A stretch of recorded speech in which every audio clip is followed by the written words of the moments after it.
વંદે ગુજરાત.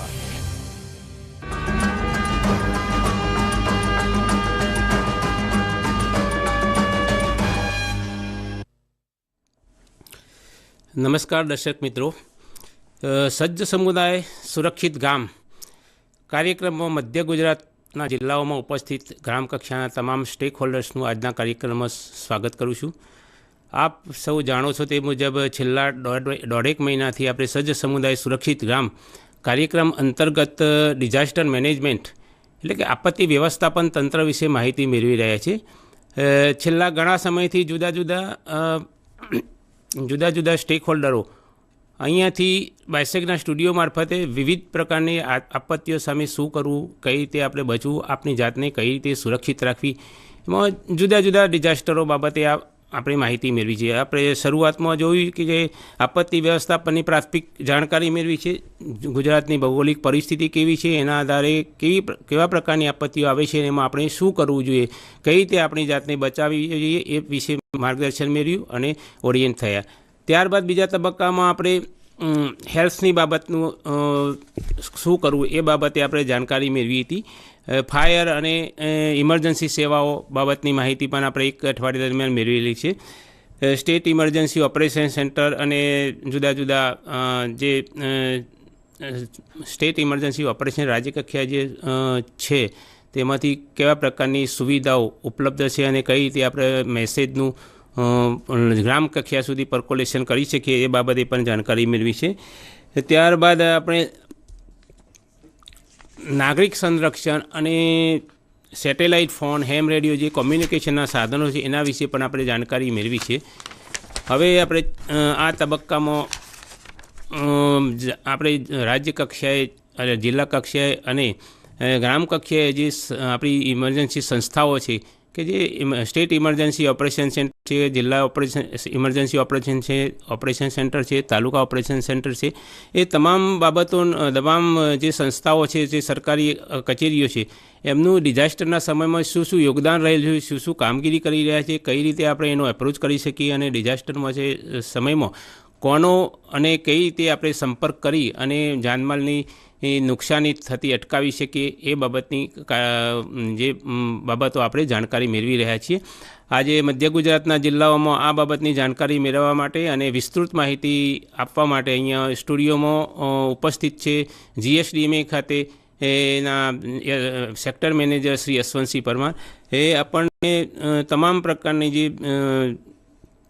સંસ્થાઓ છે કે સરકારી કચેરીઓનું કાર્યક્ષમતા શું છે, કઈ રીતે કામ કરે છે, તમામની માહિતી આપશે. એમનું સ્વાગત કરી અને એમને વિનંતી કરું કે વિશેષ માહિતી અહીંયા આપ દર્શકોને બતાવે. ખૂબ ખૂબ આભાર સાહેબ. સૌપ્રથમ તો good morning to all of you.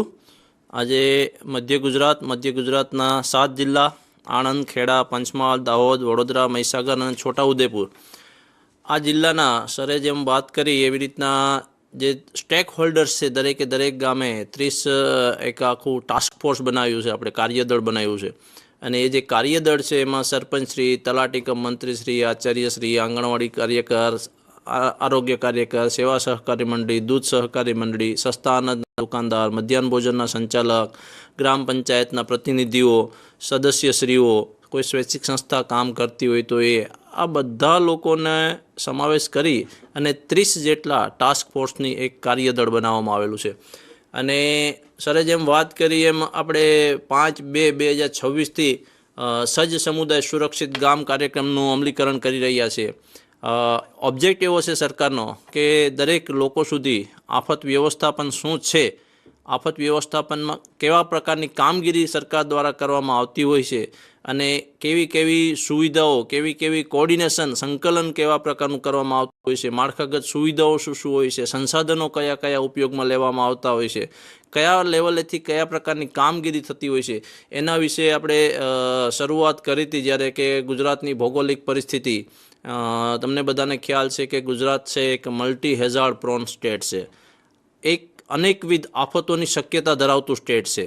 કુદરતી આફતો તો આવે જ છે, પણ સાથે સાથે માનવ સર્જિત આફતો પણ આપણે નકારી શકતા નથી. અને માનવ સર્જિત આફતો નકારી નથી શકતા એટલે જે કુદરતી અને કૃત્રિમ માનવ સર્જિત આફતો જે આવે છે એના કારણે જે જાનમાલની નુકસાની થાય છે એ પણ ખૂબ વિશાળ પ્રમાણમાં થતી હોય છે. આપણે કોઈ આફતને એવું નહીં કહી શકીએ કે ખબરદાર જો ગુજરાત બાજુ આવ્યું તો નહીં કહી શકીએ, પણ એને અટકાવવા માટેના આપણે પ્રયત્નો ચોક્કસથી કરી શકશું. અને એ કોન્સેપ્ટ છે એટલે પ્રિપેરનેસનો કોન્સેપ્ટ છે, પૂર્વ તૈયારીનો કોન્સેપ્ટ છે. સજ્જ સમુદાય સુરક્ષિત ગામ. કોઈ પણ આફત આવે એ પહેલાં થોડી ઘણી જો આપણે પૂર્વ તૈયારી કરેલી હોય તો એ પૂર્વ તૈયારીના કારણે આપણે કોઈ એમ નહીં કહી શકીએ કે 100% આપણે જીવને બચાવી લેશું, પણ બિપરજોય જેવા સાયક્લોનમાં આપણે 0 કેઝ્યુઅલ્ટી અચીવ કરી શક્યા છે. એ આપણી એક સક્સેસ સ્ટોરી છે. ગુજરાત સરકારની અને ભારત સરકારની મદદથી આપણે સરસ મજાનું સંકલન થયેલું ત્યારે, અને જે લોકોને જરૂરિયાત હતી એ લોકોને વોર્નિંગ પણ મળી ગઈ, એ લોકોને સેફ શેલ્ટર પણ આપી દેવામાં આવ્યા હતા. સંપત્તિને નુકસાન થાય તો પહોંચી વળાય, પણ જે માણસની હાનિ થાય છે, માનવ હાનિ થાય છે, એ એકવાર જતું રહે, એકવાર માણસનું મૃત્યુ થઈ જાય પછી એને રિસ્ટોર કરવું બહુ મુશ્કેલ હોય છે અથવા થતું નથી. તો આપણે શરૂઆતના તબક્કામાં જ શીખાતા કે ગુજરાતની ભૌગોલિક પરિસ્થિતિમાં અનેકવિધ આફતોની શક્યતા ભૂતકાળમાં થયેલી છે, ભવિષ્યમાં પણ પોસિબિલિટી છે, અને એટલા માટે જ આપણે ડિઝાસ્ટર મેનેજમેન્ટ શીખવું પડે છે, આફત વ્યવસ્થા પણ શીખવું પડે છે. આપણે ડેવલપમેન્ટ અને ડિઝાસ્ટર એકબીજાના પરિપ્રેક્ષમાં સમાવેશ થયેલો છે. વિકાસલક્ષી કામગીરી થશે, એની સાથે સાથે અમુક હેઝાર્ડ પણ ક્રિએટ થતા જશે. રોડ રસ્તા સારા બનશે તેના કારણે સ્પીડો વધશે, અને સ્પીડ વધશે એના કારણે એક્સિડન્ટની પોસિબિલિટી વધશે.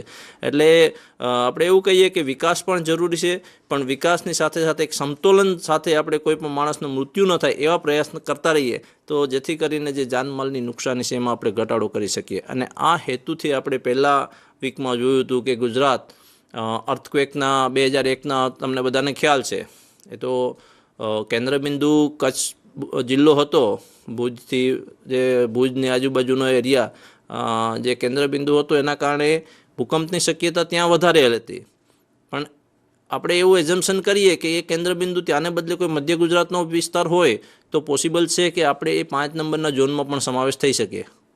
એટલે ઝોન ડિવાઈડ કરેલા છે ભૂકંપમાં 2, 3, 4 અને 5. 5માં એક કચ્છ જિલ્લો છે, 4 નંબરમાં જામનગર, દેવભૂમિ, દ્વારકા, બનાસકાંઠા, મોરબી, પાટણના અમુક પાર્ટ છે. 3 નંબરના ઝોનમાં મોટાભાગનું સૌરાષ્ટ્ર અને મધ્ય ગુજરાત છે. 2 નંબરના ઝોનમાં પંચમહાલ અને દાહોદનો થોડો ભાગ છે કે જ્યાં ભૂકંપની પોસિબિલિટી સૌથી ઓછી રહેલી છે. 1 નંબરનો ઝોન કોઈ નથી. એનો મતલબ એવો થયો કે કોઈ પણ વિસ્તાર એવો નથી કે જ્યાં ભૂકંપ ના આવી શકે, ગમે ત્યાં ભૂકંપ આવી શકે. અને ભૂકંપ એક એવી અનપ્રેડિક્ટેબલ ડિઝાસ્ટર છે, આગાહી નથી થઈ શકતી એવી આફત છે. એના કારણે આપણને ખબર નથી રહેતી કે કેટલા વાગે આવશે, કેટલા રેક્ટર સ્કેલનો આંચકો હશે, કયા અક્ષાંશ હશે, કયા રેખાંશ હશે, કેટલી એની ઊંડાઈ હશે, અને એના ઊંડાઈ ઉપરથી એની કેટલી નુકસાની થશે એ આંકલન કરવામાં આવતું હોય છે. પી વેવ્સ અને એસ વેવ, પ્રિલિમિનરી અને સેકન્ડરી વેવ્સ જે આવતા હોય, ટેક્ટોનિક પ્લેટો એકબીજા સાથે અથડાતી હોય એના કારણે એક ગરમી ઉત્પન્ન થતી હોય છે. એ ગરમી જમીનની અંદર જે પેટાળમાં રહેલી છે એ ગરમીને પેટાળમાંથી જ્યાં સુધી એ એનર્જી રિલીઝ ન થાય, બહાર નહીં નીકળે, ત્યાં સુધી એનું વેવ્સ છે એ સર્પાકાર રીતે આગળ વધતું રહે છે.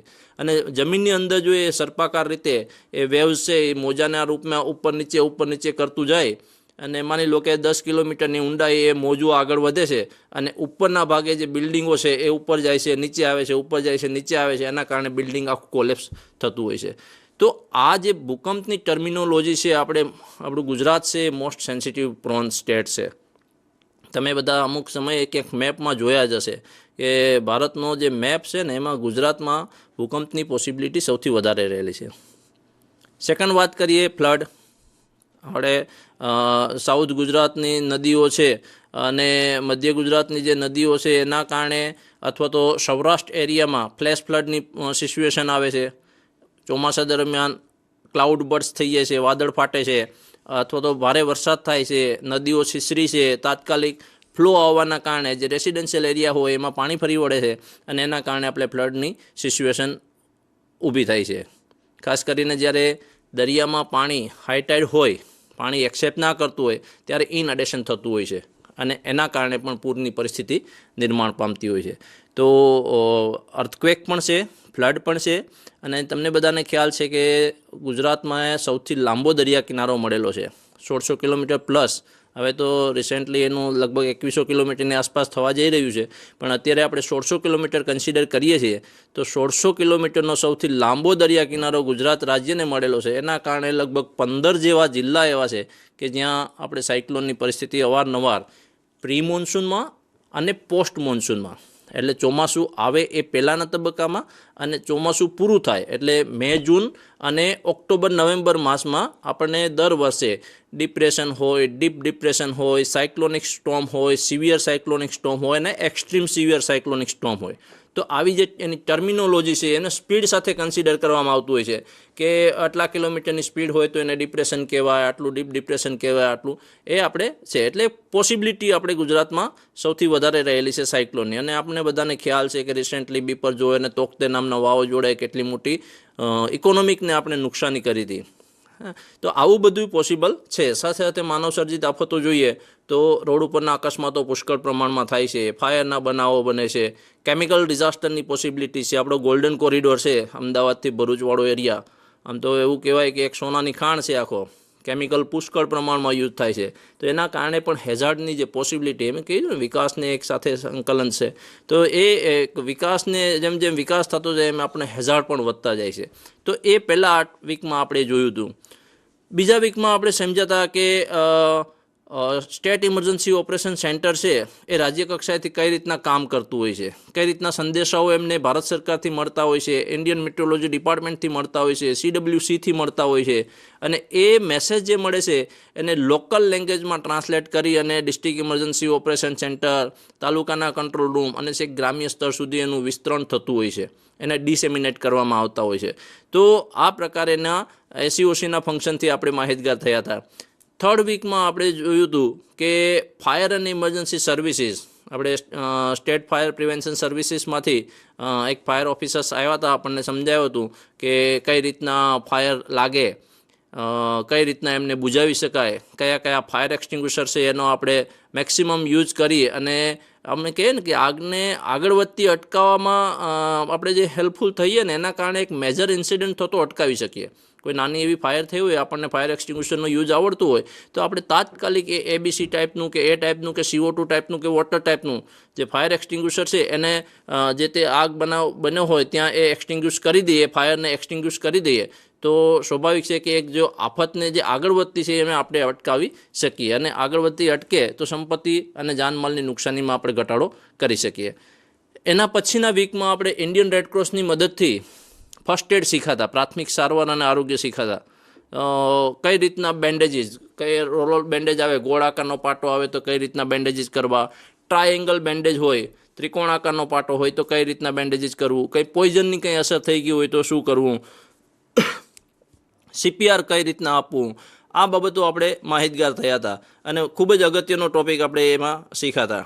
એના પછીના વીકમાં આપણે જોયું હતું કોમ્યુનિકેશન, ખાસ કરીને સેટેલાઇટ ફોન છે, 112 છે, હેમ રેડિયો છે, ટેલિફોન લાઇન્સ છે, આ બધાના જે સંચાર માધ્યમો છે આપણા મીન્સ ઓફ કોમ્યુનિકેશન કહીએ છીએ, એ મીન્સ ઓફ કોમ્યુનિકેશન ઉપર આપણે માહિતગાર થયા હતા. આજનું જે આપણું સેશન છે એ ખાસ કરીને માળખાગત સુવિધાઓ ઉપરનું છે, ઇન્ફ્રાસ્ટ્રક્ચરનું છે. હવે ગુજરાત સરકાર અલગ અલગ માળખાગત સુવિધાઓ ઊભી કરી અને ડિઝાસ્ટર મેનેજમેન્ટની કામગીરી કરતું હોય છે, ડિઝાસ્ટર રિસ્પોન્સની કામગીરી કરતું હોય છે, ડિઝાસ્ટર પ્રિપેરનેસની કામગીરી કરતું હોય છે. તો આ જે માળખાગત સુવિધાઓ કેવા કેવા પ્રકારની છે એના વિશે આજે આપણે થોડીક માહિતી મેળવવાના છે. તો આપણે જે સજ્જ સમુદાય સુરક્ષિત ગામ મહેસૂલ વિભાગના માનનીય અધિક મુખ્ય સચિવશ્રીના માર્ગદર્શન હેઠળ ગુજરાત રાજ્ય આપત્તિ વ્યવસ્થાપન સત્તામંડળ દ્વારા અને માનનીય પ્રજાપતિ સાહેબના સતત માર્ગદર્શન હેઠળ આપણે આ કાર્યક્રમનું અમલીકરણ કરી રહ્યા છે. તો આ કાર્યક્રમમાં ખાસ આજનો આપણો જે હેતુ છે એ છે ઇન્ફ્રાસ્ટ્રક્ચર, માળખાગત સુવિધાઓ.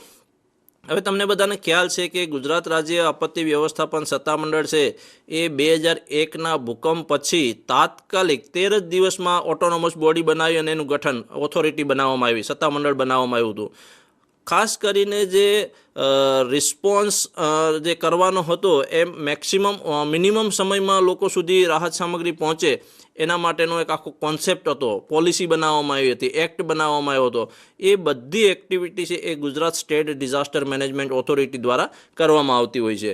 તો આ જે ખાસ ઓથોરિટી છે એ કેવા કેવા પ્રકારની કામગીરી કરતી હોય તો કે એક multi level disaster management plan તૈયાર થાય છે. બીજું, એક કન્ટિન્યુઅસ પ્રોસેસ ચાલતી હોય છે, કન્ટિન્યુઅસ પ્રોગ્રામ ચાલતા હોય છે. ત્રીજું, એક ઓનલાઈન મેપિંગ કરવામાં આવતું હોય છે અને થોડાક સ્પેશિયલ પ્રોજેક્ટ પણ છે. તો આપણે વિગતવાર ચર્ચા કરીએ તો પહેલું છે સ્ટેટનો એક સ્ટેટ ડિઝાસ્ટર મેનેજમેન્ટ પ્લાન. એ સ્ટેટ રાજ્ય કક્ષાએ દર વર્ષે બનાવવામાં આવે છે. મોન્સૂનના એટલે ચોમાસાની જે શરૂઆત છે એ પહેલાં આપણે સ્ટેટનો પ્લાન બનાવતા હોય છે. એના પછી દરેક જિલ્લા દ્વારા ડિસ્ટ્રિક્ટ ડિઝાસ્ટર મેનેજમેન્ટ પ્લાન બનાવવામાં આવે છે. એ પણ ચોમાસાની પૂર્વ તૈયારીના ભાગરૂપે કન્સર્ન કલેક્ટર સાહેબના માર્ગદર્શન હેઠળ DDMP તૈયાર કરવામાં આવતો હોય છે. દરેક મહાનગરપાલિકા પોતાનો મહાનગરપાલિકા ડિઝાસ્ટર મેનેજમેન્ટ પ્લાન, દરેક નગરપાલિકા પોતાનો સિટી ડિઝાસ્ટર મેનેજમેન્ટ પ્લાન, દરેક તાલુકો પોતાનો તાલુકા ડિઝાસ્ટર મેનેજમેન્ટ પ્લાન અને દરેક ગામ પોતાનો ગ્રામ આપત્તિ વ્યવસ્થાપન યોજના એટલે કે વિલેજ ડિઝાસ્ટર મેનેજમેન્ટ પ્લાન એ તૈયાર કરવામાં આવતા હોય છે.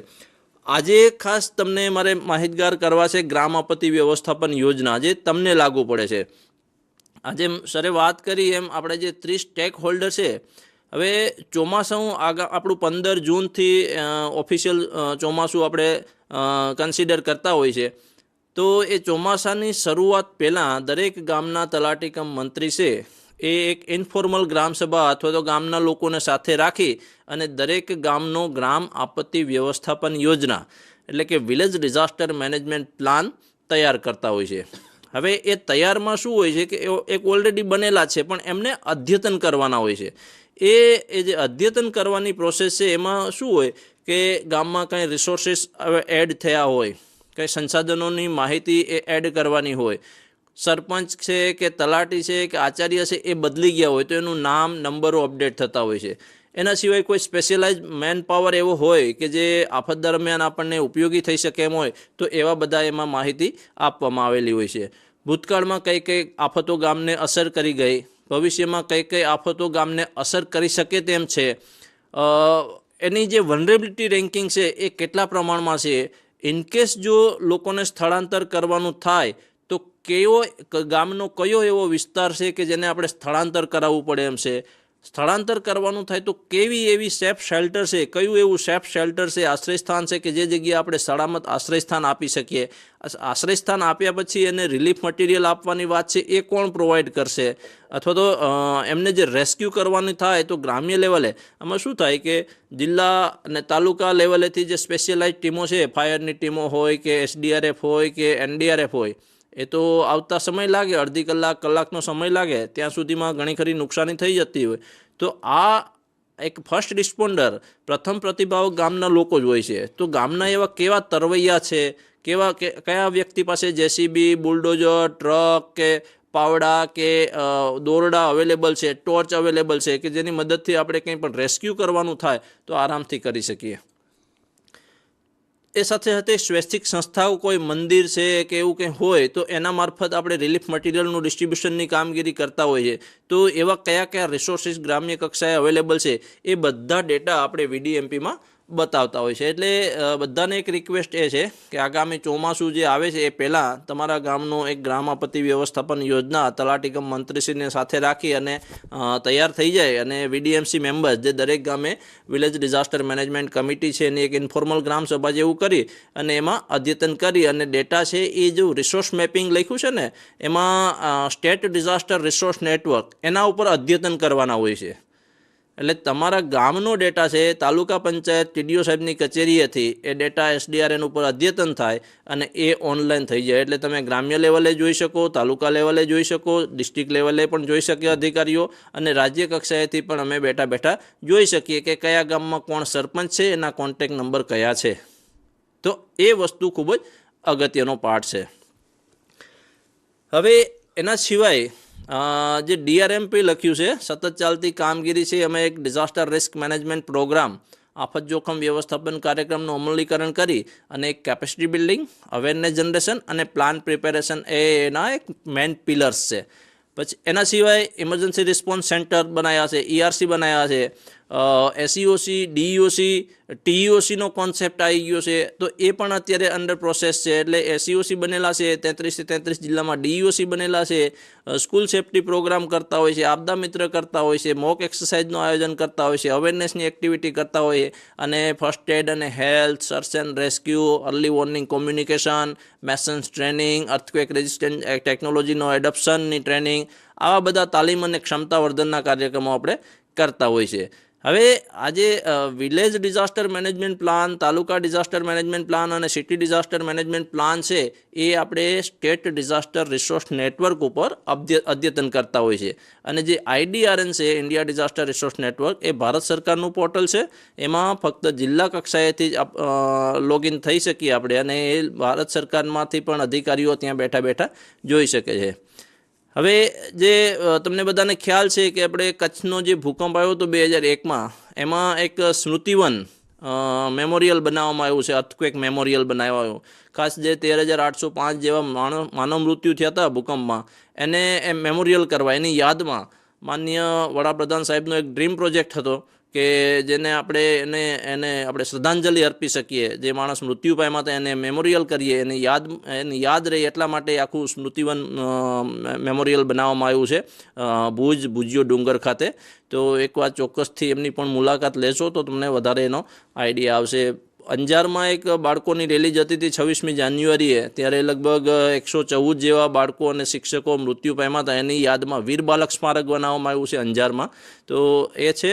અને એના સિવાય વર્લ્ડ બેંકની મદદથી આપણે national cyclone risk mitigation project હતો, જેમાં આપણે અલગ અલગ દરિયાકાંઠાના 76 ગામોમાં મલ્ટીપર્પઝ સાયક્લોન શેલ્ટર બનાવવામાં આવેલા છે. હવે જે ઇન્ફ્રાસ્ટ્રક્ચરની આપણે વાત કરીએ તો એક રાજ્ય કક્ષાએ સ્ટેટ ઇમરજન્સી ઓપરેશન સેન્ટર બનાવવામાં આવ્યું છે. ત્યાં round the clock 24/7 A man power હોય, મશીનરી હોય. એટલે એવું કહીએ કે સ્ટેન્ડ બાય ત્યાં હોય, એના કારણે જે જગ્યાએ આફત આવી હોય ત્યાં જે રિસ્પોન્સ કરવાનો થાય એ તાત્કાલિક આપણે કરી શકતા હોય છે. એ રાજ્ય કક્ષાનું ઇન્ફ્રાસ્ટ્રક્ચર છે. એવી જ રીતના જિલ્લા કક્ષાએ ડિસ્ટ્રિક્ટ ઇમરજન્સી ઓપરેશન સેન્ટર એ 33 જિલ્લામાં આપણે બનાવવામાં આવ્યું છે, અને એક 34મો જિલ્લો અત્યારે અંડર પ્રોસેસ છે વાવ અને થરાદમાં. એ ટૂંક સમયમાં પણ ત્યાં પણ DEOC બની જશે. જેમ સ્ટેટ લેવલનું કંટ્રોલ રૂમ છે એ રાઉન્ડ ધી ક્લોક હોય, એવી રીતના 33 જિલ્લાના કંટ્રોલ રૂમ 24/7 ચાલુ રહી છે. એના પછી દરિયાકાંઠાના જે 10 જિલ્લાઓ છે એમાં 76 મલ્ટીપર્પઝ સાયક્લોન શેલ્ટર, બહુવિધ આશ્રય સ્થાન કહીએ આપણે, બહુવિધ હેતુક, એટલે અલગ અલગ હેતુઓને ધ્યાનમાં રાખીને જ્યારે જરૂર પડે ત્યારે એને આશ્રયસ્થાન તરીકે, જ્યારે જરૂર પડે ત્યારે આપણે કોવિડ જેવી હોસ્પિટલો ઊભી કરી શકીએ, જરૂર પડે ત્યારે અમુક સ્કૂલને બેસાડી અને એનું એક ઓપરેશન મેન્ટેનન્સ કરી શકીએ. અને મહેસૂલ વિભાગ દ્વારા એના માટે એક સર્ક્યુલર કરી અને એમાંથી અમે 15 લાખ રૂપિયા કોર્પસ ફંડ આપ્યું, અને એમાંથી ઇન્ટરેસ્ટ વાપરવાનું અને બાકી રેવન્યુ જનરેટ કરી અને એનું ઓપરેશન મેન્ટેનન્સ કરવાનું હોય છે. હવે આ થયું. એના સિવાય ઇમરજન્સી રિસ્પોન્સ સેન્ટર બનાવવામાં આવ્યા છે, ખાસ સુરત, વડોદરા, ગાંધીનગર, રાજકોટ અને ગાંધીધામ. એ જે જગ્યા છે એ રિજિયોનલ સેન્ટર છે. રિજિયોનલ એટલા માટે કે જે નગરપાલિકા છે ત્યાંનું પોતાનું ફાયરનું સેટઅપ હશે, મહાનગરપાલિકાનું પોતાનું હશે, SDRF આવશે, NDRF આવશે, અને સાથે સાથે જ્યારે આખા આજુબાજુના વિસ્તારને કવર કરવાનો હોય ત્યારે ERC મારફત આપણે કરાવતા હોય છે. તમારા સામે એક ફોટો મેં 2 મૂકેલા છે. સ્ટેટ ઇમરજન્સી ઓપરેશન સેન્ટર જે રાજ્ય કક્ષાએ ગાંધીનગર સ્થિત છે, ત્યાંથી round the clock control room કાર્યરત રહેતો હોય છે. અને એવી જ રીતના એક ERCનો ફોટો મૂક્યો છે.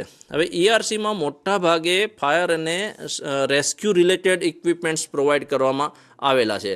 તો જે ERC છે અને DEOC છે અને SEOC છે એ ખાસ આપણું જે માળખાગત કેપેસિટી છે, સરકારની કેપેસિટી બિલ્ડિંગ કઈ રીતના થતી હોય તો કે આવી જે માળખાગત સુવિધાઓ ઊભી કરી અને એમાં જે જરૂરિયાતના સંસાધનો છે, સંદેશા વ્યવહારના હોય, સર્ચ એન્ડ રેસ્ક્યુના હોય, ફાયર મિટિગેશન માટેના હોય, તો એ બધા પ્રોવાઈડ કરી અને આવા બધા સંસાધનોનું, આવા બધા ઇન્ફ્રાસ્ટ્રક્ચરનું કેપેસિટી બિલ્ડિંગ કરવામાં આવતું હોય છે. અને એક કેપેસિટી બિલ્ડિંગ થયેલું હોય તો અને તો જ આપણે ગ્રામ્ય સ્તર સુધી જે રિસ્પોન્સ પહોંચાડવાનો છે, જ્યારે કોઈ પણ બનાવ બને ત્યારે જે રિસ્પોન્સ કરવાનો છે એ આપણે કરી શકતા હોય છે. એટલા માટે આ બધું આપણે માળખાગત સુવિધાઓ ઊભી કરતા હોય છે.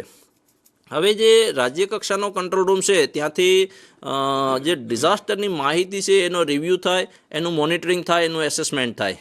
એવી જ રીતના જે રિસ્પોન્સ રિલેટેડ એક્ટિવિટી થતી હોય એ પણ મોનિટર થતી હોય, એનું એસેસમેન્ટ થતું હોય, અને ક્યાં અત્યારે રિસ્પોન્સ રિલેટેડ ચાલુ છે એના અંગેનું ટ્રેકિંગ પણ થતું હોય છે. જે ઓપ્ટિમલ યુઝેસ છે, પોલિસી લેવલની વાત હવે કે આપણે જે રાહત વિતરણ કરવાનું કામ છે એ કઈ જગ્યાએ કરવાની જરૂરિયાત છે, ક્યાં ક્યાં માણસો ફસાયેલા છે, ક્યાં રેસ્ક્યુની કામગીરી ચાલે છે, કેટલા લોકોને સેફ શેલ્ટર આવે, આ જે પોલિસી લેવલની વાત આવે છે અને જે જાનમાલની નુકસાની થાય છે એમાં જે વળતર આપવાની વાત છે, આ બધી કામગીરી એસઈઓસીથી કરવામાં આવતું હોય છે. સાથે સાથે એ લોકો ડીઈઓસીને પણ માર્ગદર્શન આપી અને જે જરૂરી કામગીરી છે એ કરવા માટે સંકલન કરતા હોય છે.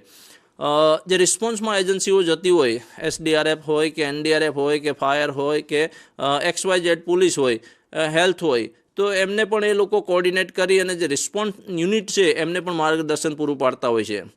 હવે આજે આખા ગુજરાતમાં અથવા તો XYZ વિસ્તારમાં કંઈ પણ બનાવ બન્યો હોય તો એનું મીડિયાને પણ બ્રીફિંગ કરવામાં આવતું હોય છે. એટલે એક મીડિયા માટે એક સેપરેટ મીડિયા રૂમ બનાવવામાં આવેલો છે અને ત્યાંથી લોકોને સાચી માહિતી પહોંચાડવાનો, રૂમર ના ફેલાય, અફવા ના ફેલાય, પેનિક સિચ્યુએશન ના થવા દે, એ પ્રકારેની માહિતી છે એ મીડિયા મિત્રોને આપી અને આપણે જે ન્યૂઝ ચેનલો છે અને સ્ક્રોલિંગ છે એ બધામાં મીડિયા મેનેજમેન્ટ કરવામાં આવતું હોય છે.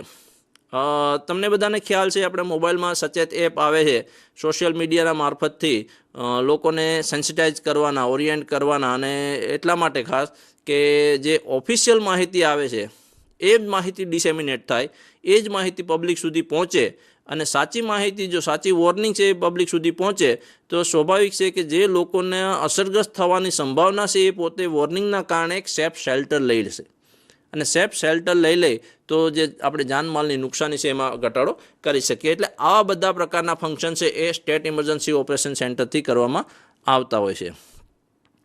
હવે જે સ્ટેટ ઇમરજન્સી ઓપરેશન સેન્ટર છે એમાં ઓનરેબલ CM સર છે એ હવે આપણે ગુજરાતમાં કોઈ પણ એવી ક્રાઇસિસ બની હોય ને ત્યારે ખુદ CM સર ત્યાં આવી અને દરેક જિલ્લાના રિવ્યૂ કરતા હોય છે. એ રિવ્યૂના જે સોર્સ છે એમને ત્યાં આપણે સ્ટેટ ઇમરજન્સી ઓપરેશન સેન્ટરમાં 12 અલગ અલગ ટેલિફોન લાઇન્સ આપવામાં આવી છે, સેટેલાઇટ ફોન આપવામાં આવ્યા છે, VSAT છે, 1070 ટોલ ફ્રી નંબર છે, એ સિવાય VHF અને HF સેટ પણ રાખવામાં આવ્યા છે, અને GS1 કનેક્ટિવિટીથી કનેક્ટ કરી અને હોટલાઇન એસ્ટાબ્લિશમેન્ટ કરવામાં આવી છે. આ તમને જે ફોન દેખાય છે એ ફોન દરેક જિલ્લા વાઇઝ એક છે. 33 જિલ્લા છે તો 33 જિલ્લાનું નામ એ ફોન ઉપર લખેલું હોય, એમાં કોઈ નંબર ડાયલ કરી અને સમય બગાડવાને ના હોય. 2 મિનિટ કે 3 મિનિટ એક અહીંથી રિંગ ડાયલ કરો, સામે રિસીવ કરે અને એમના 1 મિનિટ જાય, 1.5 મિનિટ જાય, એવું ના હોય. જસ્ટ રિસીવરને ક્રેડિલ ઉપરથી તમે ઉઠાવો અને સામેવાળામાં જે ડિસ્ટ્રિક્ટ ઇમરજન્સી ઓપરેશન સેન્ટર છે ત્યાં સીધા વાત આપણે કરી શકતા હોય છે. એટલે જે સ્ટેટ ઇમરજન્સી ઓપરેશન સેન્ટરનું જે ફંક્શન છે એ ખૂબ જ અગત્યનું પ્રોવાઈડ થતું હોય છે, ખૂબ જ અગત્યનું હોય છે. એના સિવાય આપણે જે સ્ટેટ લેવલે આ બધી સુવિધાઓ હોય એવી જ સુવિધાઓ પાછી DOC કક્ષાએ હોય છે. એટલે ડિસ્ટ્રિક્ટ ઇમરજન્સી ઓપરેશન સેન્ટરમાં દરેક જિલ્લા કક્ષાએ કલેક્ટર કચેરીના કેમ્પસમાં જ અથવા તો નિયર બાય એ જગ્યાએ ડિસ્ટ્રિક્ટ ઇમરજન્સી ઓપરેશન સેન્ટર બનાવવામાં આવ્યા છે. ઓનરેબલ કલેક્ટર સાહેબના એક સ્પેશિયલ ત્યાં ઓફિસ આપવામાં આવી છે, એક એમની ચેમ્બર આપવામાં આવી છે. કારણ કે જ્યારે કોઈ પણ ડિઝાસ્ટર હોય ને ત્યારે કલેક્ટર સાહેબ પણ ખુદ પોતે DEOCમાં આવી અને જે કોર્ડિનેશન, જે રિસ્પોન્સ, જે સ્ટેપ લેવામાં આવતા હોય સરકારમાં એમાંથી એ સૂચના આપતા હોય છે. રાજ્ય કક્ષાએથી મળતી સૂચનાઓનું અમલીકરણ છે એ કલેક્ટર સાહેબ મારફત આપણે કરતા હોય છે. એટલે જે ભારત સરકાર દ્વારા જે 2009માં જે પોલિસી બનાવવામાં આવી એ પોલિસીમાં જ એનું આપણું ડિસ્ટ્રિક્ટ ઇમરજન્સી ઓપરેશન સેન્ટરની સ્થાપનાનું એમાં એને આપણે કોમ્યુનિકેશન એસ્ટાબ્લિશમેન્ટથી સજ્જ હોવું જોઈએ એવું નક્કી કરવામાં આવ્યું હતું એ પોલિસીના, અને એના બેઝ ઉપર આપણે 33 જિલ્લામાં DEOC બનેલા છે. ડિસ્ટ્રિક્ટ ઇમરજન્સી ઓપરેશન સેન્ટરનું ખાસ જે મહત્ત્વનું છે એ ત્યાં શું હોય કે એક નાયબ મામલતદાર હોય, ક્લાર્ક હોય, મામલતદાર હોય, DPO હોય, આ બધા લોકોની સાથે સાથે અલગ અલગ વિભાગોમાંથી ત્યાં ડ્યુટીમાં આવતા હોય છે.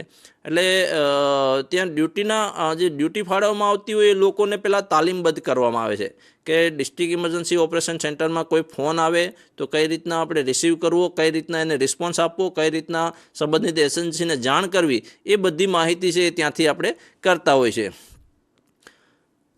પછી જે આજે 2009ની જે નેશનલની પોલિસી છે એવી જ રીતના ગુજરાત સરકારે પણ Gujarat state disaster management policy 2003માં જ પબ્લિશ કરેલી છે, અને એના બેઝ ઉપર એના ભાગરૂપે આપણે દરેક પ્રિપેરનેસને, રિસ્પોન્સને અને જે લોસ ઓફ લાઈફ અને પ્રોપર્ટીમાં મિનિમમ થાય એના માટેના પ્રયત્નો છે, અને ખાસ કરીને પર્યાવરણને, આપણું જે ક્લાઇમેટ છે એને કોઈ ખરાબ ઇફેક્ટ ના પડે એના માટેના પ્રયત્ન કરતા હોય છે. એ આપણી પોલિસીમાં બતાવેલું છે. હવે અહીંયા જે મેં ચાર્ટ બતાવવાનો પ્રયત્ન કર્યો છે એ એવું છે કે આપણા ટોટલ 34 જિલ્લા છે.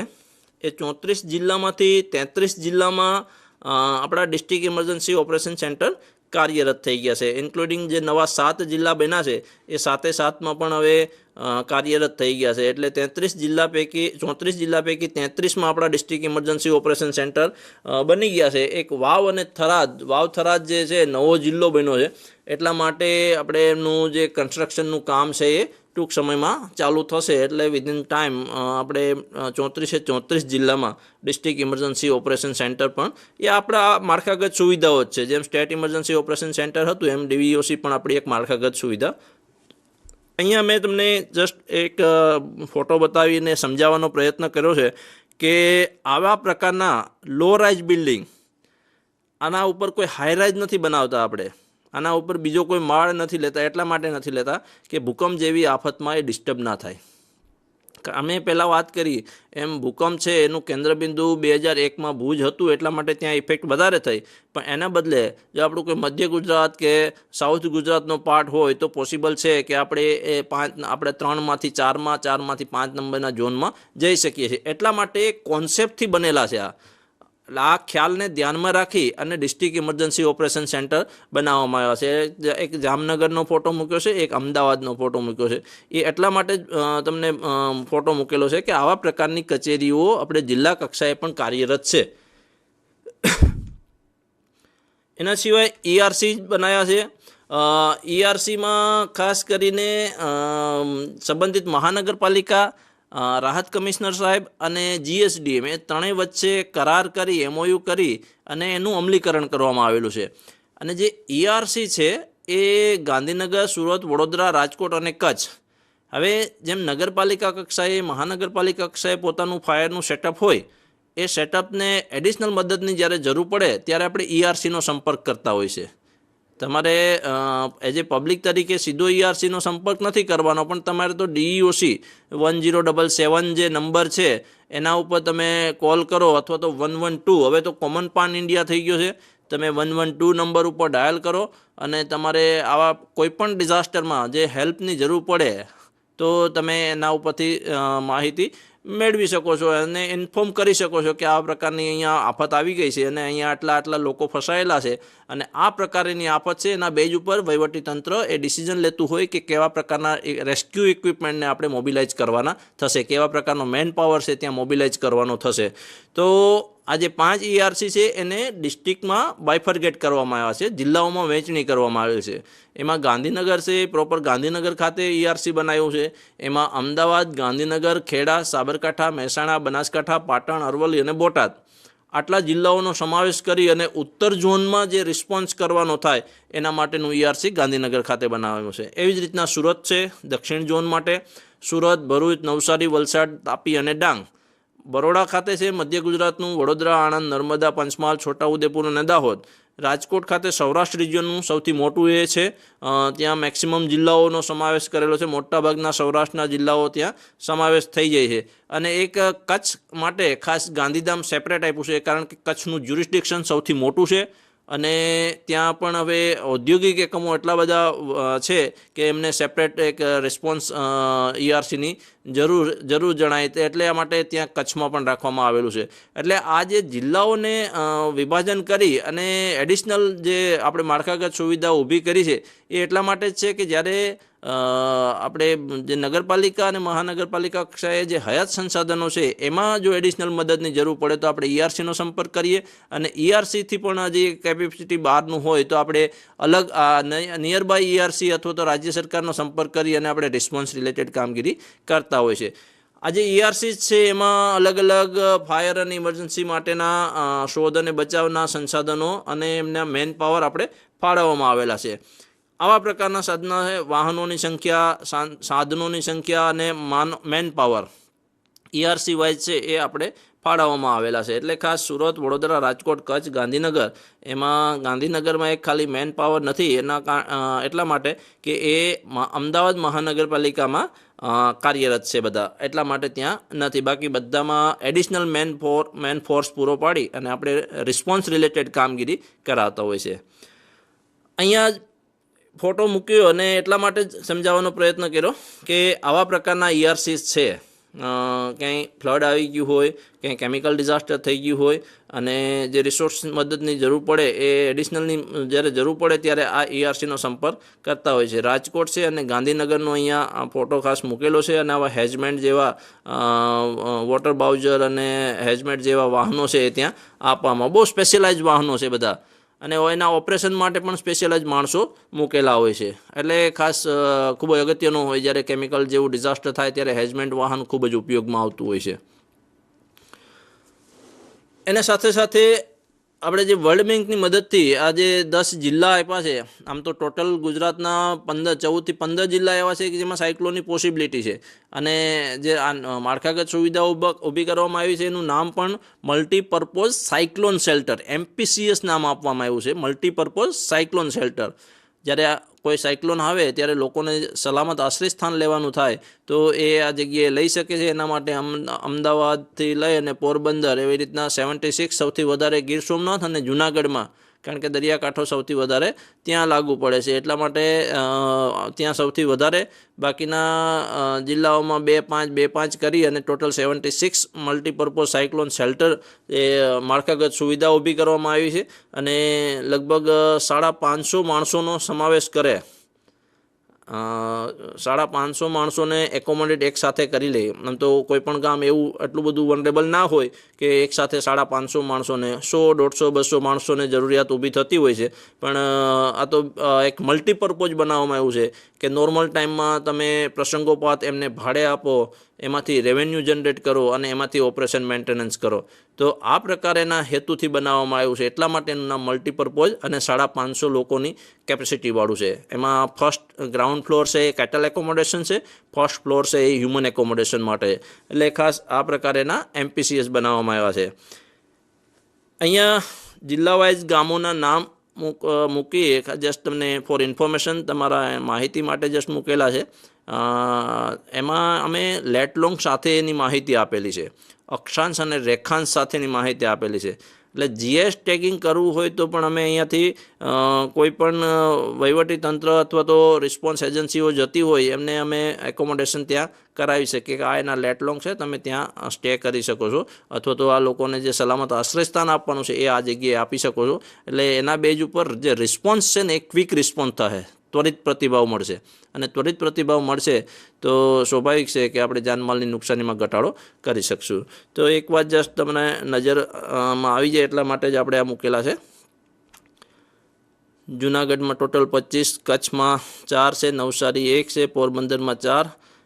આ એનો ફોટોગ્રાફ્સ મૂકેલો છે. લગભગ 550 અને એક 800 બે કેપેસિટીવાળા છે.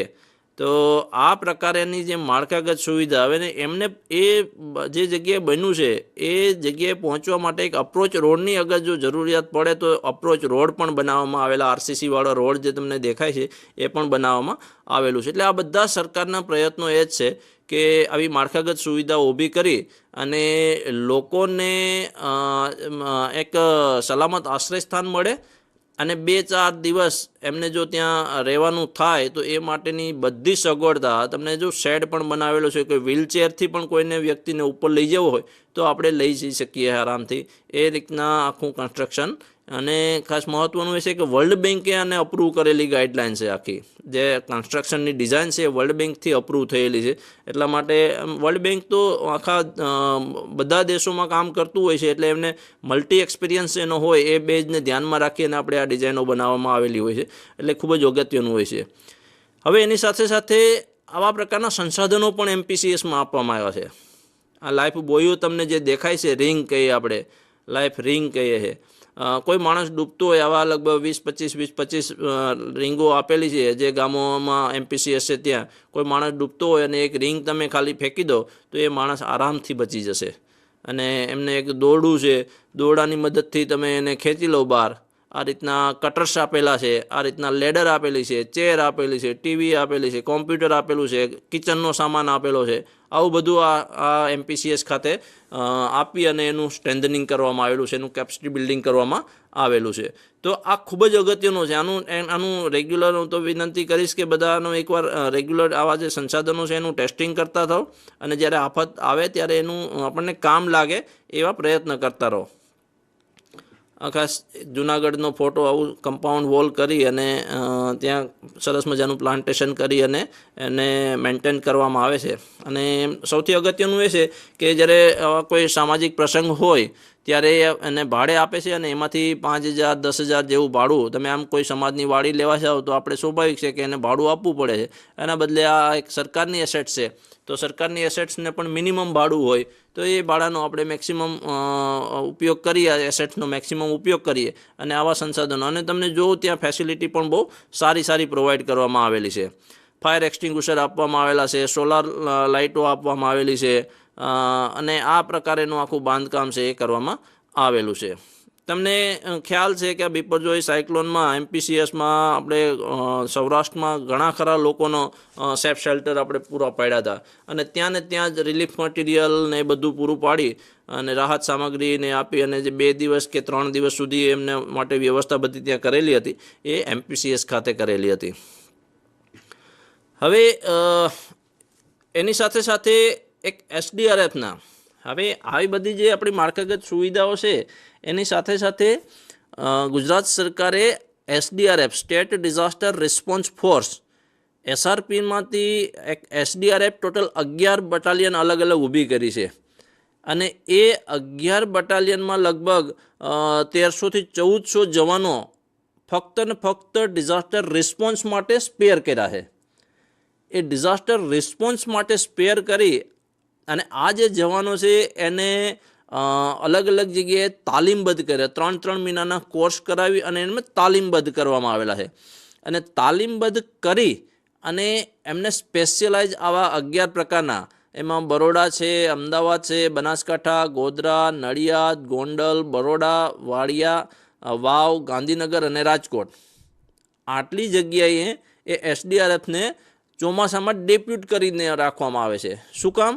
તો કે જ્યારે કોઈ પણ આફત આવે ત્યારે નજીકનું જે એસડીઆરએફ કેન્દ્ર છે એ કેન્દ્રમાંથી જે નજીકનો જે જિલ્લો હોય ત્યાં રિસ્પોન્સ થતો હોય છે. હવે જે એસડીઆરએફ ક્યારે આપણે બોલાવતા હોય કે જ્યારે જિલ્લાની જે કેપેસિટી છે મેન પાવર અને સંસાધનોની એ ઓછી પડે અથવા તો ઊણી ઉતરે છે, ત્યારે આપણે એસડીઆરએફનો સંપર્ક કરતા હોય છે. અને એસડીઆરએફ પણ જ્યારે કોઈ પણ મોટું ડિઝાસ્ટર હોય અને કંઈક સ્પેશિયલાઇઝ ડિઝાસ્ટર હોય ત્યારે એસડીઆરએફની કેપેસિટી બહાર જો વસ્તુ જાય તો આપણે એનડીઆરએફનો અપ્રોચ કરતા હોય છે. આપણે સીધું એવું ના કહી શકીએ કે એનડીઆરએફને સીધું બોલાવી લઈએ, પણ આપણા પાસે જે હયાત સંસાધનો છે એનો મેક્સિમમ ઉપયોગ થાય. એ મેક્સિમમ ઉપયોગ થયા પછી આપણને એવું લાગે કે આપણા કેપેસિટી બહારનું છે તો આપણે એસડીઆરએફને બોલાવીએ, અને એસડીઆરએફને બોલાવવા માટે તમારે જસ્ટ તમારા ડિસ્ટ્રિક્ટ ઇમરજન્સી ઓપરેશન સેન્ટર જે છે કલેક્ટર કચેરીમાં જ ઇન્ફોર્મ કરવાનું છે, અને એ ડિસિઝન છે એ ડિસ્ટ્રિક્ટ લેવલેથી પણ લેવામાં આવતું હોય. ડીઈઓસીથી સ્ટેટ લેવલે જાણ કરવામાં આવતી હોય છે કે અમારે અહીંયા એસડીઆરએફની એક બટાલિયનની એક ટીમની જરૂર છે, એટલે 35-36 જવાનોની એક ટીમ છે એ વિસ્તારમાં ડિપ્લોય કરી દેવામાં આવે છે. અને અત્યારે તો સૌથી અગત્યનું એ છે કે જ્યારે આપણે આઈએમડી તરફથી, ઇન્ડિયન મેટ્રોલોજી ડિપાર્ટમેન્ટ તરફથી જ્યારે વેધર વોર્નિંગ આવે છે ને, ત્યારે રાજ્ય સરકાર એડવાન્સમાં એસડીઆરએફનું અલોકેશન કરી દે છે. એટલે એ શું થાય કે માની લો કે સાયક્લોન આવવાનું છે, વાવાઝોડું આવવાનું છે, તો એક ટીમ ભાવનગર હોય, એક ટીમ અમરેલી હોય, એક ટીમ ગીર સોમનાથ હોય, જુનાગઢ હોય, પોરબંદર હોય, દેવભૂમિ દ્વારકા હોય, કચ્છ હોય, આખો દરિયાઈ પટ્ટો છે એ સમાવેશ થઈ જાય. એ વિસ્તારને કવર કરી અને આખી જગ્યાએ એસડીઆરએફને ત્યાં ડિપ્લોય કરી દેવામાં આવે, જેથી કરીને ડ્યુરિંગ ડિઝાસ્ટર જો કોઈ માણસો ફસાય છે, પછીની જે રિસ્પોન્સ રિલેટેડ આફત દરમિયાન તો માણસો ફસાતા હોય, અને એના પછી જે રિસ્પોન્સ રિલેટેડની કામગીરી છે એ ક્વિક રિસ્પોન્સ મળે, તાત્કાલિક પ્રતિભાવ મળે, એટલા માટે પ્રી ડિપ્લોયમેન્ટ કરી દેવામાં આવતું હોય છે. અને જ્યારે એસડીઆરએફની વાત કરીએ છીએ ત્યારે એમની પાસે પણ સ્પેશિયલાઇઝ સંસાધનો આપી અને એનું કેપેસિટી બિલ્ડિંગ, એને સ્ટ્રેન્થનિંગ કરવામાં આવ્યા છે. એમની પાસે લાઈફ બોયા છે, એમની પાસે બોટ છે, જેકેટ છે, વ્હીકલ્સ છે, દોરડા છે, બીએસેટ્સ છે, સ્પ્રેડર છે, કટર છે, ટૂલ્સ છે બધા. તો આ બધા એટલા માટે જ એને કેપેસિટી બિલ્ડિંગ કરવામાં આવે કે જ્યારે એ લોકો રિસ્પોન્સમાં જાય, માની લો કે રસ્તા ક્યાંય બ્લોક છે તો રસ્તા ક્લિયરન્સમાં આપણને હેલ્પફુલ થાય, કોઈ માણસો ફસાયેલા છે તો એમના રેસ્ક્યુ કરી અને સેફ શેલ્ટર આપવામાં મદદરૂપ થાય. જે લોકો અમુકમાં એમાં મેડિકલ રીતે પણ ટ્રેન હોય, કોઈ વ્યક્તિને કંઈ સીપીઆર કે ફર્સ્ટ એડ આપવું પડે તો પણ આ રિસ્પોન્સ એજન્સીઓ આપતી હોય છે. તો આ ખાસ અગત્યનું એટલા માટે છે કે આજે આપણું જે ઇન્ફ્રાસ્ટ્રક્ચર, માળખાગત સુવિધાઓ સરકાર ઊભી કરે છે, એમાં એક જે એસડીઆરએફનું કેન્દ્ર, જે 11 કેન્દ્ર એડ કરી, અને હજુ તો આને એક્સપાન્શન ચાલે છે, હજુ તો એમાં બીજી એડ પણ થવાની છે. એટલે આપણી પાસે જે રેડી રેફરન્સમાં મેન પાવર છે એ સારામાં સારો ઉપલબ્ધ થઈ જાય, અને સારામાં સારો ઉપલબ્ધ મેન પાવર હોય, ટ્રેન્ડ મેન પાવર હોય, સંસાધનોથી સજ્જ મેન પાવર હોય, તો જે રિસ્પોન્સની જે કામગીરી છે એ તાત્કાલિક આપણે કરી શકીએ છીએ. ને એટલા માટે જ આખું એસડીઆરએફના અલગ અલગ કેન્દ્રો બનાવી અને ગુજરાત સરકારે કેપેસિટી બિલ્ડિંગ કરેલું છે. હવે આપણી પાસે જે હયાત સંસાધનો છે એ ટૂંકા પડ્યા છે, અને એમાં જ્યારે સેન્ટ્રલ લેવલની એજન્સીની આપણને મદદની જરૂર પડે છે, ત્યારે આપણા નસીબ સારા છે કે ગુજરાતમાં જ 2 જગ્યાએ એનડીઆરએફના સેન્ટર્સ આવેલા છે. એક એનું હેડક્વાર્ટર છે જરોદમાં, વાઘોડિયા એટલે બરોડા જિલ્લામાં, અને સેકન્ડ છે મોટા ચિલોડા ગાંધીનગર ખાતે, જે રિસ્પોન્સ સેન્ટર છે. એટલે જે ફ્લડ આવે કે કંઈ કેમિકલ ડિઝાસ્ટર થાય ને એના માટેનું એક રિજિયોનલ સેન્ટર છે. નિયરબાય જે રાજ્યો છે, નજીકના જે રાજ્યો છે, એ રાજ્યોમાં પણ એનડીઆરએફ મદદમાં ગુજરાતમાંથી જતું હોય છે.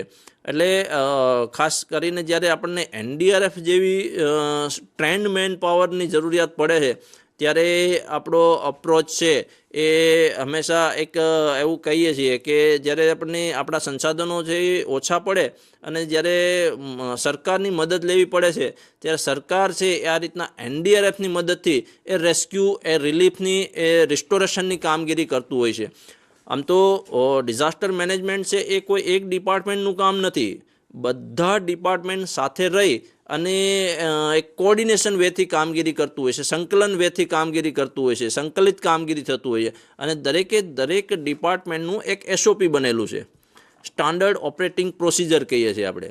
એ સ્ટાન્ડર્ડ ઓપરેટિંગ પ્રોસિજર મુજબ આખી કામગીરી કરવામાં આવતી હોય છે. જે મેં તમને પહેલાં વાત કરી ને, જે સ્ટેટનો પ્લાન હોય કે ડિસ્ટ્રિક્ટનો પ્લાન હોય, તાલુકાનો પ્લાન હોય કે સિટીનો પ્લાન હોય કે ગ્રામ્ય કક્ષાનો પ્લાન હોય, તો એમાં દરેક ગામના, દરેક સિટી, તાલુકા, જિલ્લા અને રાજ્ય કક્ષાના અધિકારીઓના રોલ્સ અને રિસ્પોન્સિબિલિટી, એની જવાબદારી અને એની ભૂમિકા એ નક્કી કરવામાં આવતી હોય છે.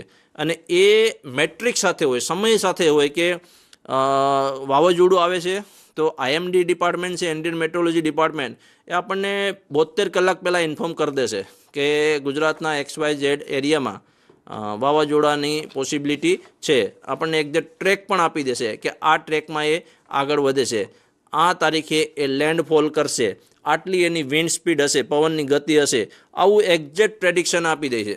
એટલે શું થાય કે કન્સર્ન ડિપાર્ટમેન્ટ, માની લઈએ આપણે કે હેલ્થ ડિપાર્ટમેન્ટ છે, તો હેલ્થ ડિપાર્ટમેન્ટ શું કરશે કે પોતાની જે પેરામેડિક સ્ટાફ છે એને QRTમાં કન્વર્ટ કરી દેશે, ક્વિક રિસ્પોન્સ ટીમો બનાવી દેશે. એ ક્વિક રિસ્પોન્સ ટીમો બનાવી દેશે, એ ટીમોને જે અસરગ્રસ્ત એરિયા છે એમાં ડિપ્લોય કરી દેશે.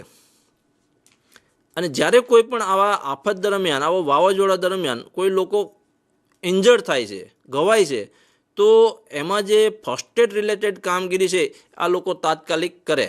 અને ફર્સ્ટ એડ રિલેટેડ કામગીરી કરે તો સ્વાભાવિક છે કે એની જે ઇન્જરી છે એ આગળ વધતી હોય એને આપણે મિનિમાઇઝ કરી શકીએ, એમાં ઘટાડો કરી દઈએ આપણે, એટલે કોઈ પણ માણસનો જીવ ના જાય.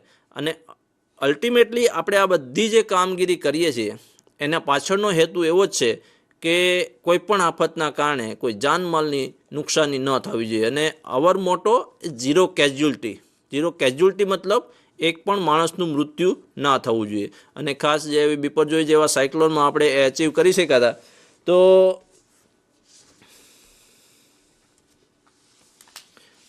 એ એટલા માટે જ આપણે અચીવ કરી શક્યા હતા કે બધા એક કોર્ડિનેટ વેમાં કામગીરી થતી હતી, પોતાના SOP મુજબ કામગીરી થતી હતી. અને એ SOP મુજબ કામગીરી થવાના કારણે એક વેલ ડિસિપ્લિન મેનરમાં એ બધી કામગીરી આપણે કરી શક્યા હતા. ઓનરેબલ CM સરના માર્ગદર્શન હેઠળ કન્ટિન્યુ CM સર મોનિટરિંગ કરતા હતા ત્યારે. તો આવી રીતના છે એ સતત આપણે કામગીરી કરતા હોય છે. એટલે આ જે સેન્ટર 2 બનાવ્યા છે એમાં સીધો આપણે અપ્રોચ નહીં કરીએ, પણ જેવી જિલ્લા કક્ષાએથી જરૂરિયાત, જેવી રાજ્ય કક્ષાએથી જરૂરિયાત, જેવી તાલુકા લેવલની જરૂરિયાત, આ બધા પાસાઓને ધ્યાનમાં રાખી અને આપણે NDRFનો એનો આપણે અપ્રોચ કરતા હોય છે, એના આપણે એને માહિતી મેળવતા હોય છે કે અહીંયા NDRFની જરૂર છે નથી, એ સરકાર કક્ષાએથી નક્કી થતું હોય છે. તો આજનું જે આપણું આ સેશન છે એમાં ખાસ કરીને ગુજરાત સરકાર દ્વારા જે માળખાગત સુવિધાઓ ઉપર પ્રયાસ કર્યો છે. કારણ કે માળખાગત સુવિધાઓ જે ઉપલબ્ધ હશે ને તો આપણે એક કોર્ડિનેટ વેમાં સંકલિત રીતે એક સારો રિસ્પોન્સ ઊભો કરી શકશું. અને સારો રિસ્પોન્સ ત્યારે જ ઊભો કરી શકશું જ્યારે આવા માળખાગત સુવિધાઓ આપણી પાસે ઉપલબ્ધ હશે. એમાં આપણે જોયું state emergency operation centre, district emergency operation centre, હવે તો એક નવું તાલુકા લેવલનું પણ હવે તાલુકા ઇમરજન્સી ઓપરેશન સેન્ટરનો કોન્સેપ્ટ પણ છે હવે. તો હવે ટૂંક સમયમાં એ પણ અમલીકરણ થશે. જેવી રીતના રાજ્ય કક્ષાએ રાઉન્ડ ધી ક્લોક 24/7 ચાલતો હોય, 12 મહિના 24 કલાક કંટ્રોલ રૂમ ચાલતો હોય, જિલ્લા કક્ષાએ ચાલતો હોય, એવો જ કંટ્રોલ રૂમ હવે તાલુકા લેવલે પણ ચાલે. અને જ્યારે કોઈ પણ એ તાલુકાના ગામોમાં કોઈ પણ ઇન્સિડન્ટ બને તો એ પ્રિલિમિનરી ઇન્ફોર્મેશન છે એ TEOCને મળે, અને TEOCમાંથી DEOC અને DEOCમાંથી SEOCથી રિવર્સ સૂચનાઓ, એ રિવર્સ સૂચનાઓ પાછું અમલીકરણ છે એ ગ્રામ્ય લેવલ સુધી પહોંચે તો એક ક્વિક રિસ્પોન્સ આપણે કરી શકીએ. એના સિવાય આપણે જોયું તો માળખાગત સુવિધામાં 5 અલગ ERCs બનાવ્યા છે, ઇમરજન્સી રિસ્પોન્સ સેન્ટર. એડિશનલ જ્યારે ફાયર એન્ડ રેસ્ક્યુ અને કેમિકલ રિસ્પોન્સની જરૂરિયાત પડે છે ત્યારે આપણે ERCનો સંપર્ક કરતા હોય છે. અને એના પછી મલ્ટીપર્પઝ સાયક્લોન શેલ્ટરની માહિતી મેળવી 76 ગામોમાં. અને હજુ તો ગુજરાત સરકાર છે એ આખા ગુજરાતના તમામ જિલ્લા જે અસરગ્રસ્ત છે એ અસરગ્રસ્તમાંથી સૌથી વધારે જેમની પ્રાયોરિટી છે એવા ગામોને પ્રથમ પસંદગી અને પછીથી એનો એક્સપાન્શન એટલે બીજા ગામોનો સમાવેશ, એટલે પ્રાયોરિટી બેઝ ઉપર જે જરૂરિયાત છે એ ગામોનો સમાવેશ કરી અને આપણે આગળ એનું જે સાયક્લોન શેલ્ટર જેવા, આપણે એને સાયક્લોન શેલ્ટર નહીં કહીએ કારણ કે મધ્ય ગુજરાતમાં આપણે સાયક્લોનની પોસિબિલિટી ના હોય, પણ ત્યાં એક સેફ શેલ્ટર નામ આપ્યું, સલામત આશ્રય સ્થાન નામ આપ્યું છે. તો એ પ્રકારેનું આપણે સુવિધા ઊભી કરતું હોય છે. SDRF છે, NDRF છે, આ બધા જે માળખાગત સુવિધાઓ છે એ પૂરા પાડી અને એક વ્યવસ્થિત રિસ્પોન્સ થાય એના માટેના સરકારના પ્રયત્નો હાથ ધરવામાં આવતા હોય છે. તો આશા રાખું છું કે સરકાર કક્ષાએથી જે પ્રયત્ન કરવામાં આવે છે આપના સુધી માહિતી પહોંચાડવાનો બાયસેગને વંદે ગુજરાત ચેનલ મારફત, એનામાં તમને લોકોને આ માળખાગત સુવિધાઓ પર થોડું ઘણું જાણવા મળ્યું હશે અને જાણ્યા પછી આના ઉપરનું જે એક્શન છે એ આપણે એક્શન લેતા હોય છે. હવે જે આ તાલીમ પ્રોગ્રામ આપણે કરીએ છીએ અત્યારે સજ્જ સમુદાય સુરક્ષિત ગામ, એના પાછળનો હેતુ પણ એવો જ છે કે આપણે તમારા સુધી રાજ્ય કક્ષાએથી છે ગ્રામ્ય સ્તર સુધી એક મેસેજ પહોંચાડીએ. દીવેથી દીવો પ્રગટાવવાની વાત છે. 1 કલાકમાં કોઈ માણસને આપણે 100% ટ્રેન ના કરી શકીએ, પણ એક ખાલી કોન્સેપ્ટ છે, એક ખ્યાલ છે, એનો મેસેજ પણ તમારા સુધી પહોંચે અને એ મેસેજ જ્યારે કોઈ પણ ડિઝાસ્ટર આવે ત્યારે એ ખાલી મગજમાં રહે તો પણ આપણે જે રિસ્પોન્સ રિલેટેડ કામગીરી છે બહુ સારી રીતના કરી શકતા હોય છે. અને આ જે તાલીમ પ્રોગ્રામનું અમે જે ડિઝાઇન બનાવેલી છે ખાસ અલગ અલગ વિષયોનો સમાવેશ કરીને, એ વિષયોમાં તમને એ તાલીમ પ્રોગ્રામ કેવો લાગે છે, અમારા માટે ખૂબ જ મહત્ત્વનું એ છે કે અહીંયાથી જે કંઈ પીરસવાનો પ્રયત્ન થાય છે, સરકાર કક્ષાએથી જે સમજૂતી આપવાનો પ્રયાસ થાય છે, એ તમને લોકોને કેવું લાગે છે એ અમારા સુધી પહોંચે તો ફ્યુચરમાં અમે જ્યારે એક્સપાન્શન આ પ્રોજેક્ટનું કરતા હોઈએ ત્યારે તમારા જે વ્યૂઝ છે, તમારા જે ઓપિનિયન્સ છે, તમારા જે મંતવ્યો છે એ અમે ચોક્કસથી ધ્યાને લેતા હોય છે. એટલે અહીંયા એક QR કોડ તમારા સામે મૂકેલો છે અને QR કોડ સિવાય અમે એક ગૂગલ ફોર્મની લિંક પણ કલેક્ટર કચેરી મારફત શેર કરેલી છે. એમાં તમામ તાલીમાર્થીઓને વિનંતી છે કે તમારો ઓપિનિયન્સ એમાં ચોક્કસથી આપજો, કારણ કે તમારા ઓપિનિયન્સના બેઝ ઉપર અમે અમારા પ્રોગ્રામની ડિઝાઇન છે એ થોડીક આગળ પાછળ કરતા હોય છે. એટલે બધા ખાસ એકવાર આપનો થોડોક સમય 1-8 મિનિટમાં તો તમારો ક્વિક રિસ્પોન્સ થઈ જશે. QR કોડને સ્કેન કરશો અથવા તો ગૂગલ ફોર્મ ઉપર ક્લિક કરશો એટલે વિધિન 1 મિનિટ તમે તમારો રિસ્પોન્સ આપી શકશો. તો બધા મિત્રોને વિનંતી, ચોક્કસથી તમારો ઓપિનિયન્સ આપજો જેથી કરીને અમે અમારી ડિઝાઇનને પણ થોડીક વધારે સારી રીતના ઇમ્પ્લિમેન્ટ કરી શકીએ, અમલીકરણ કરી શકીએ અને વધારે સરકાર કક્ષાએથી ગામ લોકો સુધી પહોંચે, વધારે સારી વસ્તુ પહોંચે એવા પ્રયત્ન કરતા રહે છે. તો આજના ઓરિએન્ટેશન સેશનમાં આપ સમસ્ત ગ્રામજનો જે ગ્રામ્ય કક્ષાએથી ખાસ કરીને મધ્ય ગુજરાત ઝોન આજે ઉપસ્થિત છે એ ઓનલાઈન માધ્યમથી જોડાયા એ બદલ તમામનો ખૂબ ખૂબ આભાર. પ્રજાપતિ સાહેબ આપણી વચ્ચે ઉપસ્થિત છે, નિયામક શ્રી GSDMA, એમનો કિંમતી સમય કાઢી અને આપના સુધી એક મેસેજ પહોંચાડવાનો જે પ્રયાસ કર્યો છે એના માટે ખૂબ ખૂબ આભાર. અને આવી રીતના કંઈક ને કંઈક નવું આપણે શીખતા રહીએ એવી અભ્યર્થના સાથે મારી વાતને પૂરી કરું છું. જય જય ગરવી ગુજરાત, જય હિન્દ.